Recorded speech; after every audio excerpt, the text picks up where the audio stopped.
Good afternoon and welcome back to Trade Talks. I'm your host, Jill Malandrino, Global Markets Reporter at Nasdaq. We've been coming to you live from FIA Boca in Boca Raton, Florida. Joining me for this segment, we're going to talk about the futures of the futures for retail investors with Steve Quirk, is the EVP of the Trader Group at TD Ameritrade, and JB MacKenzie, Director of Futures and Forex over at TD. Thank you both very much for joining us today. And JB, we'll kick it off with you, but why does the retail investor see opportunities within the futures space? It's been interesting. It's been growing consistently over the last couple of years, and it's because of the fact that you have a 24-hour market or news segment, and futures provides you access to that marketplace.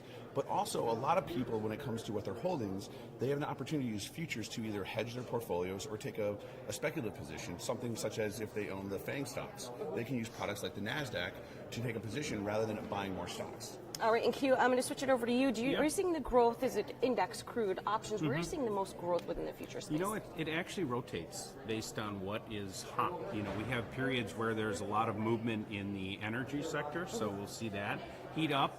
We'll see the markets overall have a movement, so news either generated in Europe or Asia overnight drives some strong demand, both from our U.S. clients and Asia clients that are interested in taking advantage of opportunities. So it kind of rotates. Lately, I would say we're probably seeing the strongest demand on the energy front, right? Yeah, energy's had a really interesting couple of weeks here with everything from pricing pressures, the new shale production coming out in the U.S., but then add on top of that dollar weakness. Right. Other thing that's been interesting is we've seen a lot of treasury action pick up because now you've got an interest rate play. Now all of a sudden you're seeing customers say, hey, maybe these treasuries have some opportunity that I never really looked at before. And that's been kind of non-existent for many years. So it's nice to see that return. I also think it's really unique that retail investors are turning to the futures market, which says a lot about the educational tools that are offered on the TD platform. I use it myself, so speaking from firsthand.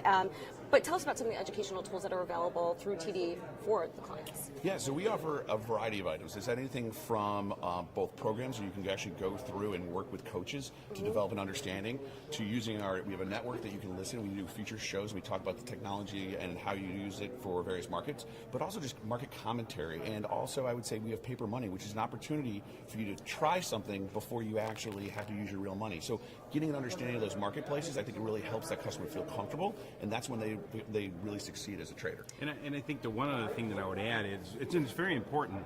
If you're going to give people access to markets 24/5, they need access to information live. We give them live news all around the clock, but we also give them the ability for on-demand content around the clock so that they can get that education or content whenever they need it. Well, give us an update on 24/5. Remind us what that's about and where you are with the program. Sure. So we launched something probably just over a month ago, and we took our cue from the futures, no pun intended, from the futures markets, because there's been a lot of movement and a lot of desire to transact in the after hours, whether it's Brexit, the election, whatever it is that's driving this interest when traditional markets are closed.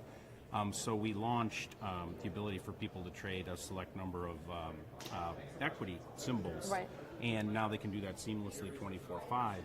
The reason why we're getting some good traction, they're really twofold. Number one, that education and all that content that you talked about, 70% of our clients use that when the market's closed. So they basically are making their trading decisions when the market's not open. So for them, and we have quite a few new clients, the idea that I can't transact when I'm doing that research is very foreign. They say, look, Amazon doesn't close at 7 p.m. Why can I not transact in an electronic marketplace? So you couple that with our strong growing presence in Asia, where they want products to trade during their waking hours, and you can understand why the demand is there. Do you think you're going to continue to add more tickers to 24/5? We will continue to add symbols. We will actually, as it becomes a more robust marketplace and there are more participants, it should naturally fill in.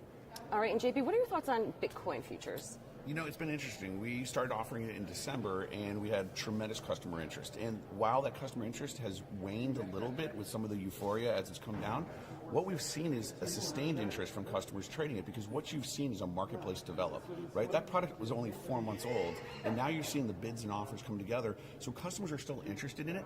The key thing for them is learning what it is. And that's, I think, where some confusion was, where people thought they were actually getting Bitcoin versus the future. So for us, it was a great opportunity to explain to people and educate them why futures can be part of your portfolio, how crypto might fit in there as well, and then again, using some of the tools and education we have to help them feel comfortable. But we continue to see a lot of interest in it, and it'd be interesting to see how it continues to evolve as a product, both at the CBOE and the CME. It's really cool to actually be on the ground floor watching a market develop. So that's really cool to watch. But to wrap up, I'll ask you both, what are your thoughts for 2018 going forward? Do you expect volatility to remain where it is, at least not be as flat in 2017? From my perspective, I think what you see in the first couple of months here is what we're going to expect to see going forward. I think that volatility will continue to be there.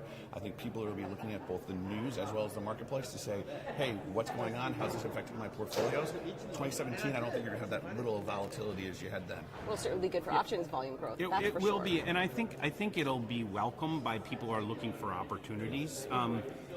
If you looked back, 17 is when everybody anticipated we'd see all this new volatility with the Fed unwinding, a new president, a little unpredictability there, a lot of things going on in the world, and it never materialized. And now all of a sudden here it is in 18 and it's materializing. So I just think people were sort of a year off on when that's going to come to fruition, but it appears to be now. It would be great for traders. It would be great, yeah. Great. Well, thank you both very much for joining me. Thanks for FIA having Boca us. and traders, thank you for joining me throughout the day. I'm Jill Malandrino, Global Markets Reporter at Nasdaq.